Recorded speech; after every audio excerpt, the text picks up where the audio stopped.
Naka-duty na naman ako ng gabi nito. Tapos na yung bahay na kinakitaan namin dun sa construction worker na sinapian. Tinitirhan na.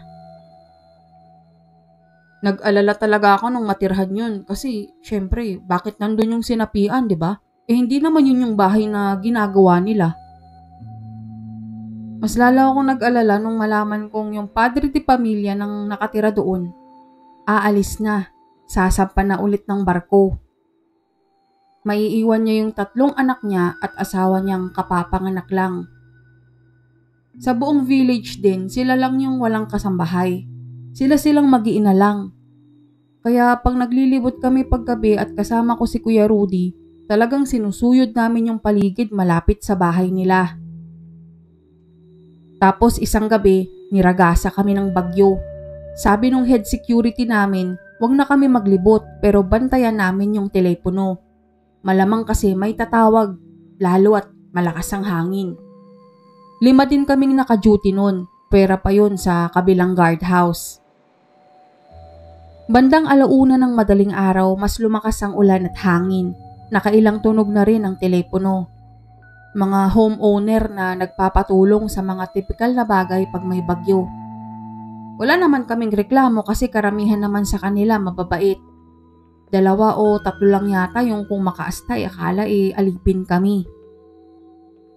Ayun nga, 1:00 ng madaling araw tumunog ang telepono.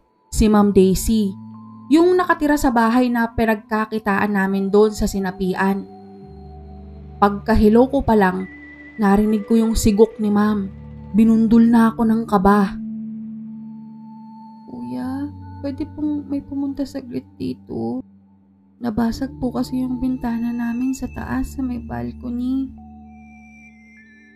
Nag-yes ma'am na ako, tapos inaya ko na si Kuya Rudy. Sinabi ko lang na kay Ma'am Daisy, wala na siyang tanong. Siya na agad ang nag-drive ng garong. Pagkarating namin sa harapan ng bahay, nakita namin si Ma'am Daisy na nasa balcony, nakatingin sa amin. Ang lakas pa rin ng ulan at hangin nun.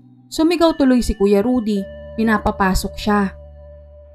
Pero hindi kumibo si Ma'am Daisy, pero sumunod siya. Pero paglipas lang ng ilang minuto, nasa ibaba na siya at iba na yung suot niya. Nung nasa balcony pa kasi siya, nakabistida siya pero pagbaba niya, nakaterno na siyang pajamang pantulog. Nagkatinginan kami ni Kuya Rudy noon at wala sa sariling pumasok kami sa loob ng bahay. Nasa sala yung mga anak ni Ma'am. Yung baby tulog na tulog. 4 na kandila yung ilaw nila sa salas. Nabasag kuya, hindi ko na po nilapitan kasi ang lakas po ng hangin. Sabi ni Ma'am habang paakyat kami ng hagdan. Hindi ko rin po mahanap yung flashlight, sa taranta ko na rin po. Dagdag pa niya. Sapat naman yung 2 flashlight namin ni Kuya Rudy para makita yung kalat sa may 2nd floor. At pagkakita namin sa mga nabasag na salamin, nagpalitan ulit kami ng makahulugang tingin ni Kuya Rudy. Yung mga bubog kasi nasa labas, hindi sa loob. Ibig sabihin galing sa loob yung pagkabasag. Hindi yun nabasag dahil sa hangin. Pinababa na ako noon ni Kuya Rudy. Inutusan niya akong tumawag sa opisina ng HOA para pasunduin ang mag-iina. May mga maliliit kasing kwarto sa building ng HOA para sa mga ganitong sitwasyon. Parang evacuation center pero Shala edition. Habang tumatawag ako, may dumaan sa may kusina. Nakatagilid ako noon sa kusina. Nakaharap ako sa hagdan. Nanindig ang mga balahibo ko sa batok. Nung yung 2 bata, sabay na tinawag yung dumaan. Mama? Sabay tumakbo silang 2. Binitawan ko na yung telepono. Pinigilan ko sila. Binuhat at niyakap ng mahigpit.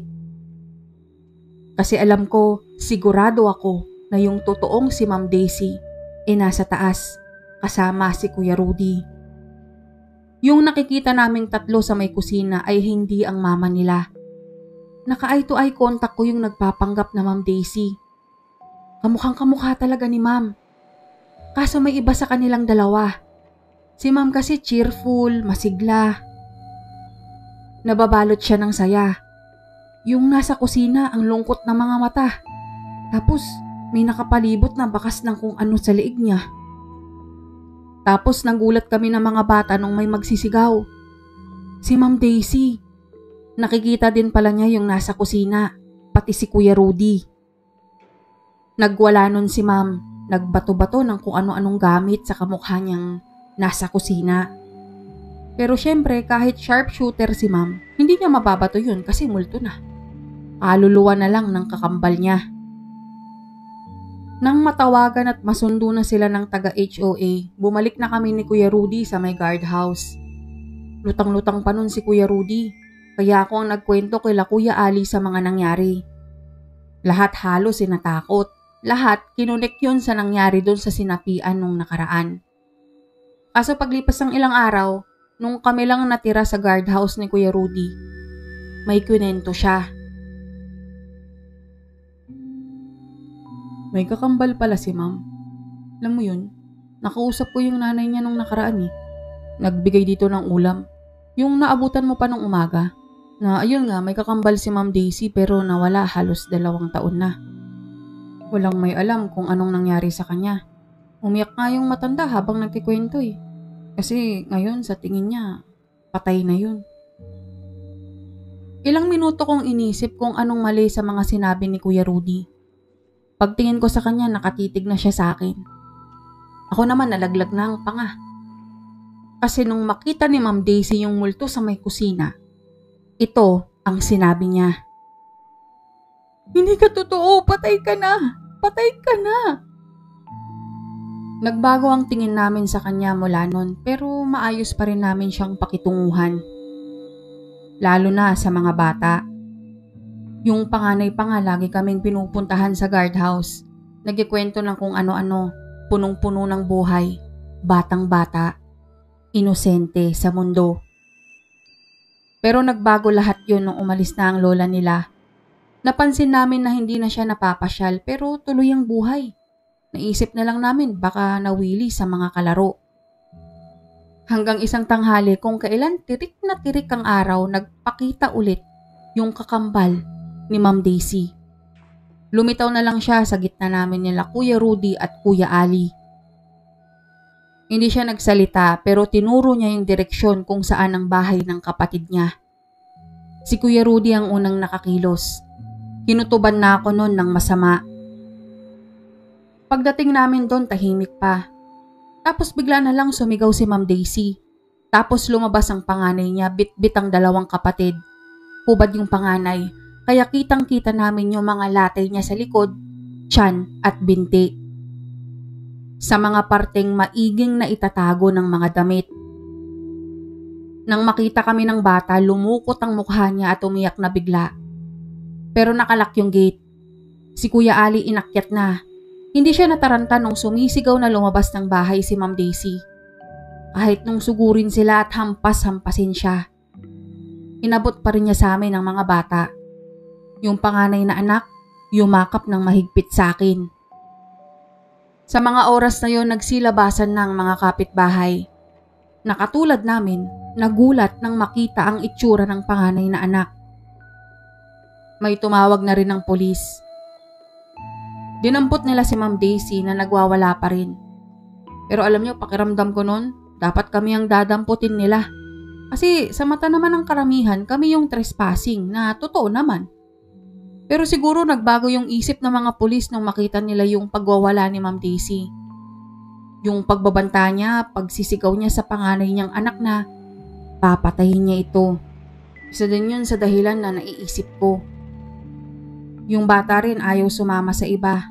Sa amin lang niya gusto. Inabot na nga sila ng gabi sa may guardhouse eh. Doon na sila sinundo ng 2 lola nila. Na-admit sa mental hospital si Ma'am Daisy. Ang sabi, postpartum depression na naging postpartum psychosis kasi hindi nagamot. Nalaman din namin na nang makalabas siya, sinubukan ng asawa niyang buuin ulit ang pamilya nila. Pero ilang buwan lang, tuluyan na silang naghiwalay. Pero ako, kami nila Kuya Rudy, iba ang naiisip. Hanggang ngayon pa rin ang paniniwala ko na yung inaakalan ng lahat na si Ma'am Daisy, hindi siya. Siya si Dahlia, yung kambal ng totoong Daisy. Naniniwala kami ni Kuya Rudy na yung multong nagpapakita sa amin nun, yun ang totoong Daisy. Sige, andun na tayo, siya yung totoong nanay nung bunso. Sige, sabihin na nating nagka-postpartum nga siya. Pero mas lumala yun dahil sa hindi siya pinatatahimik ng konsensya niya sa ginawa niya sa kakambal niya.